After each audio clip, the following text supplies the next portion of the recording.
Welcome everybody to FTB Fridays. I'm Jason C. McLean with Forget the Box.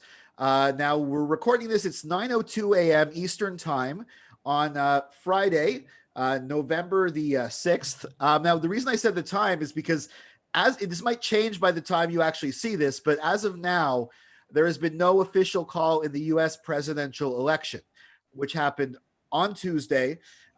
And even though there's no call even as Friday morning, it didn't stop President Donald Trump from declaring victory. It also hasn't stopped some of his I guess you could say, gangs going out and intimidating people. Now, my guest today is Kosmonaut. He's a spoken word artist, a writer, performer. He's a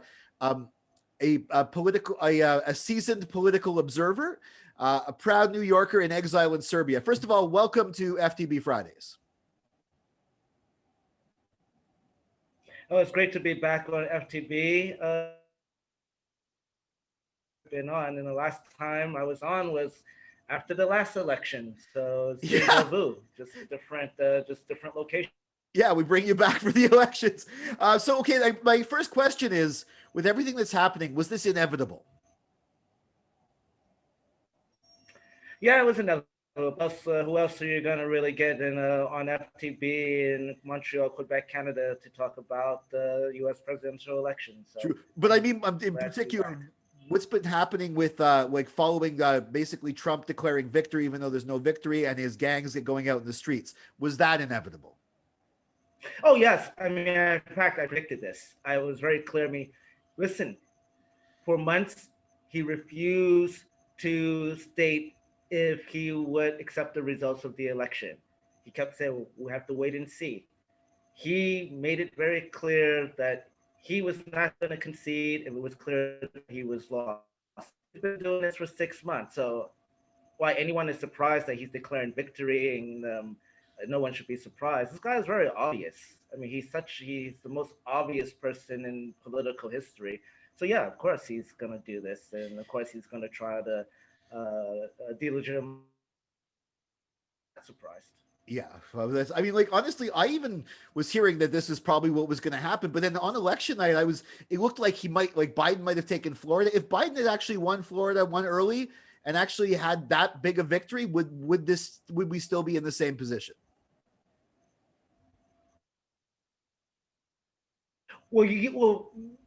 Yeah, I mean, the thing is, he would then say that, he would still say it was fraud. He would still say it was not, there was it was somehow legitimate. But I still think he wouldn't concede. I don't think he would concede. I think he would say, well, we have to see. I don't think he would have conceded, honestly. Yeah. A landslide, and maybe he would have. I don't even think he would have conceded, to be honest. I don't think he's that type of guy. And or if he did, he would get really nasty and then turn around and blame the American people. And I mean, either way, it would not be a pretty. Picture. Well, it's not a pretty picture. Now, what happened? I found out last night in of all places, Arizona, because everywhere his supporters are going out chanting "Stop the count" everywhere, except Arizona. They're going count the votes because Biden was in the lead, and the people were chanting "Count the votes," and then some unarmed groups showed up outside of the polling place. Oh yeah, actually, I'm surprised that there hasn't been more. Today, there's supposed to be a bigger protest happening in Phoenix. So I'm expecting that later today and this weekend that it will start to get really serious. Right now, it was just a small group yesterday, but I think today and tomorrow we might see some real fireworks in Arizona. In Arizona, and if because the thing is actually right now Biden's still in the lead in Arizona. He's just pulled ahead in Georgia and in Pennsylvania. Well, actually, I thought that. From what I know, Arizona's been called for him. I mean, AP has called it. Yeah. So I mean, Arizona is done. It's a done deal. Apparently, AP, Associated Press is saying that. And Fox News too. Yeah. But not CNN. So yeah, I mean, Arizona's a done deal. Yeah. Wisconsin's a done deal. Michigan's a done deal. It's a done deal.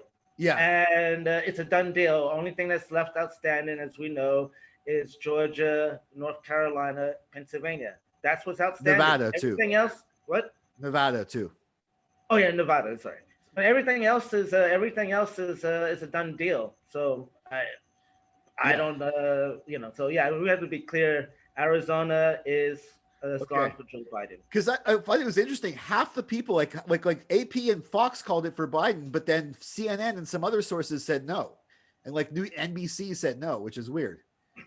I don't. Yeah, I mean, I don't. I mean, the thing is, I am the reason why I'm trusting the AP, because the AP, their standards is that they don't go by projections. Many Okay. other networks and news agencies go by projections, and AP they actually go by the actual count. So I'm sticking with the AP as Okay. far as that. I mean, CNN, NBC. I don't know why they're not calling it yet, but there's a lot of still uncertainty in this election, Yeah. and I think everyone's also nervous because the pollsters got it completely wrong. Yeah. I think every polling firm should shut its doors. I think every pollster should resign the polling business and take up dry cleaning. Wow. How did they get, like, I mean, in 2016 it was overestimation. They thought Trump was a joke, but how did they get it wrong this time too? Like, it's like, Uh, you know, uh, well, first of all, there was this thing what was called the shy Trump voter. So apparently, it was I was reading that over 70% of Trump voters refuse to admit that they vote for Trump. They won't even tell their family. So yeah, that's one thing. There's the shy Trump voters. Also, what's happening now is that polling, the sort of the technique of polling is out of date. Um, Now with people using mobile phones, it's really hard to actually find enough sample of the population to really get an accurate count.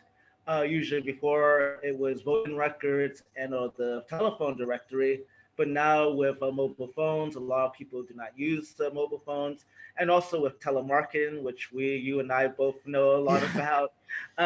With telemarketing, people are just tired of phone calls, and yeah, so a lot of times people just hang up.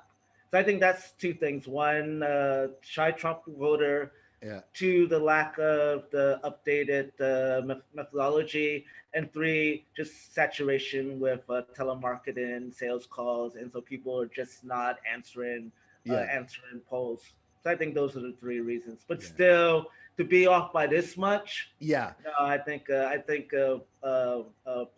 posters have lost credibility. Yeah. Do you think that next time, say, let's say Trump's not the candidate next time in 4 years? I mean, honestly, if he loses, he very well might be if he goes away, he might be the candidate in 4 years. Oh yes, certainly. I have no doubt that he will. If he loses, he can legally come back, and he won't face a challenge. He owns the Republican Party, Yeah. and this is the thing. Even if he loses, he's still the king of the Republican Party until he dies. Even if he goes to jail, because one of the things people are saying why he's so obsessed with keeping the presidency is not just ego, is not just whatever. It's the fact that he actually has a lot of lawsuits coming against him for like tax evasion, stuff like that. And he might end up potentially in court or in jail if he's not president. Well, yeah, but then people need to understand who is his idol, John Gotti. He was no really. He Yeah. was friends with John Gotti. How did he get into the Atlantic City casino business? Everyone knows that Atlantic City, like Las Vegas, but especially Atlantic City, is run by the mafia. You just can't go into Atlantic City and build an empire without the mafia. So yeah, so even though John Gotti and a lot of these other mafia figures they go to prison, they're still running the operation. And if Trump goes to prison, he's going to become a martyr for his cult base. And Yeah. so, even if he's in prison, and of course he will go to Club Fed, or unless it's in the New York State, then he'll go to state penitentiary, which is not so nice. But even if he's in prison, he will be seen as a martyr. His cult base will not diminish at all, and he'll still be calling the shots from within prison of the Republican Party. The thing is that it doesn't matter if anyone who's not a Republican or not part of the Trump cult. It doesn't matter. There are going to be people for the rest of their lives who are going to worship this man, and as long as he's alive, he's going to have absolute command of the Republican Party. People need to understand that. So even if he loses the election, he's still going to run the Republican Party for the rest of his life. So they're not going to push him out and put Mitt Romney back in. That's No. That's that. I mean, no. I'm sure that the Lincoln Project will try to retake the Republican Party. Yeah. But right now, it's very clear that the Republican Party is Donald Trump, and that's going to be this way for at least the rest of this decade. Yeah. When I thought about the Lincoln Project, it seemed to me like their goal was like to get Trump out, but then to basically to influence Biden. Like, I mean, especially Biden now he might actually have a Republican Senate to deal with. So, like, let's say Biden does win the presidency. Does he have any real power if McConnell, who's a Trump Republican, is in charge of the Senate? No, I mean this was such a fiasco for the Democrats. Even if Biden wins the presidency, this is a fiasco for the Democratic Party. They lost 10 House seats. They will retain the House, but with a reduced majority. Yeah, majority. They didn't make a dent in the Senate, and Mitch McConnell has no reason at all to bargain or deal with Biden or the House Democrats. What I fear is that we're getting back to the Lincoln Project. Why they backed Biden is because look, Biden is essentially a Reagan Democrat. He's one of the most right-wing Democrats, in in the last 50 years. And so inflation, some grand bargains, so we might see some more corporate giveaways. That's the only thing that's gone to that Biden and McConnell will work upon is basically completely screwing over the poor and working class, and there'll be some deals for Wall Street and maybe the petrol industry.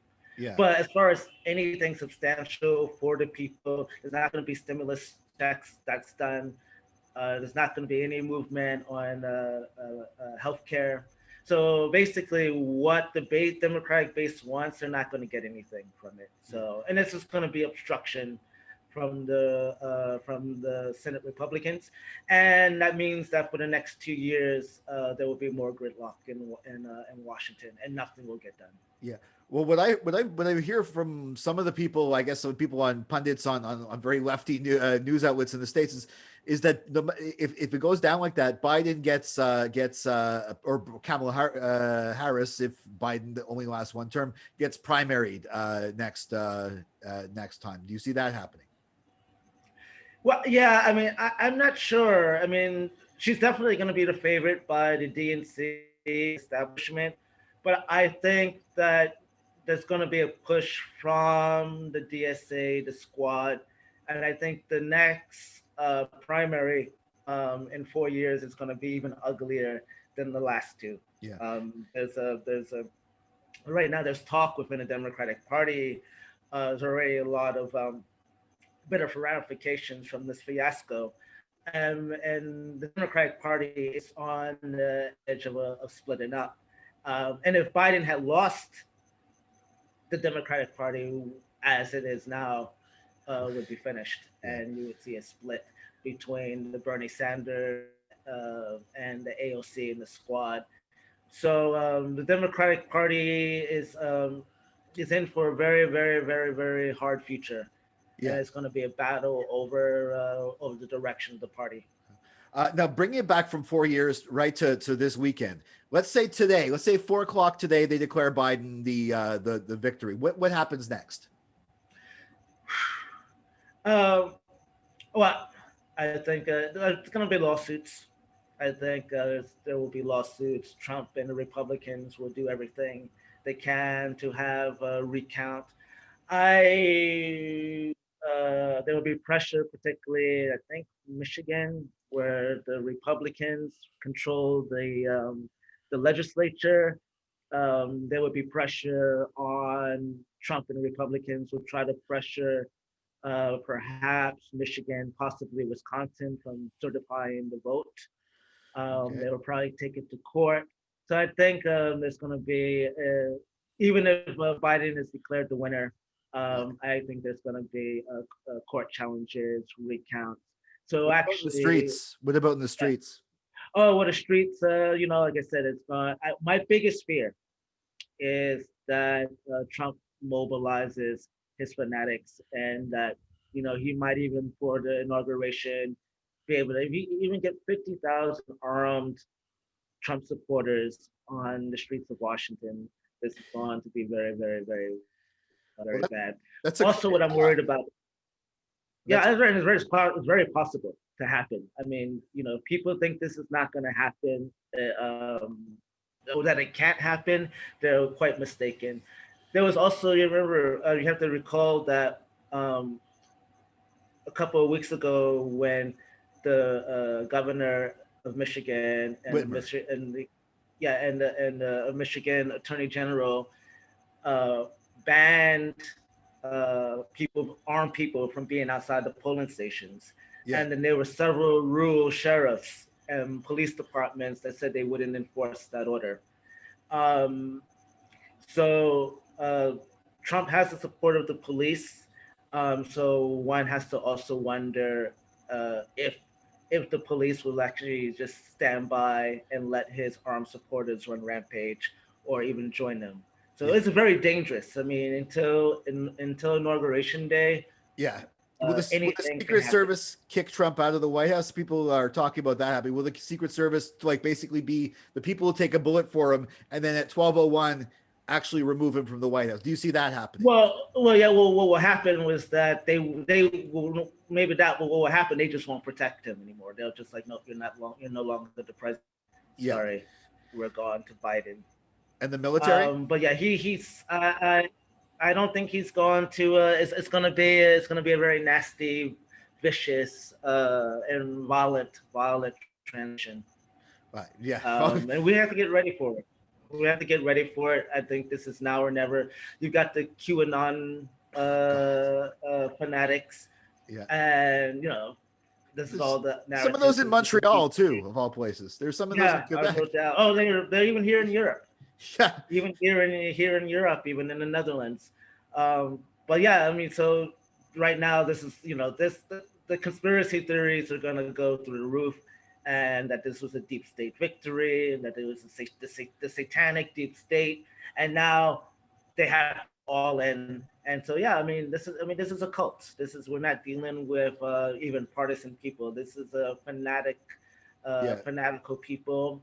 We've got the Christian fascists who really believe that that Trump's ordained by Christ Such a himself. bizarre choice for And them. yeah, it is. And that, and they will really see this as a real sort of crusade, and that they'll have to take up arms to save America from becoming satanic. And then all the thing with all these other COVID-19 related conspiracy agendas, Agenda 21, all these things that they're Yeah, there's still a pandemic going on right now. We can't forget about that. There's still like well, yeah, and of course, most of Trump supporters think it's not real, and so you've just got this perfect storm yeah. uh, of it's the sort of millennium fanatics who now really see that they have to make their stand. Yeah. And I think progressives uh, are not following this. See, what I've learned from 2016 was that I started to after 2016, I started actually following.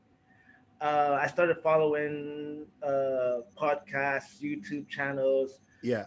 uh, websites of Trump supporters, Oh, and I've been taking very close notes of what they're saying, what they've been thinking. I've been doing this so I'm very, very well aware of what they're thinking, what they're saying. I think a lot of people, progressives, people on the left, obviously like, okay, they just think they don't pay attention. But I've been paying very, very close attention to since the Trump era, very close attention to his supporters and what they're saying. and they're serious. And I mean, they're look. He's got like what 68, 69 million votes. Yeah. Half of those, half of those, you say that's 35 million. You're talking about 35 million fanatics. Do they even, when talking amongst themselves, have any kind of like awareness of the hypocrisy of like saying like these votes are illegal in this state but not in this state where Biden's ahead, we want to count them here but not there? Is there any kind of self-awareness that they wouldn't admit publicly of their own hypocrisy? No, they don't. They have not. I mean, because this is what Wilhelm Reich, the great Austrian psychoanalyst who wrote the book, the Mass Psychology of Fascism. I mean, yeah. I'm so glad I read that, because this is giving me such a really excellent psychological insight into these people. It's the emotional plague. These people are not guided at all by rationality. They're not guided at all by logic. It's all completely emotional irrationalism, and that somehow they're on God's side. And so they don't really, I mean, they don't even see the contradictions of the teachings of Jesus.